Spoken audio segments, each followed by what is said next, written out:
You ask Tiger to solve. This deals with linear equations with one unknown. The final result is d equals 6.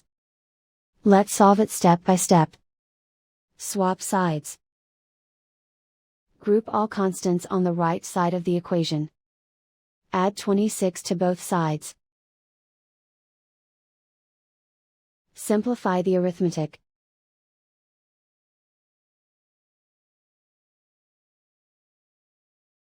Isolate the d. Divide both sides by 5. Simplify the fraction. Find the greatest common factor of the numerator and denominator. Factor out and cancel the greatest common factor.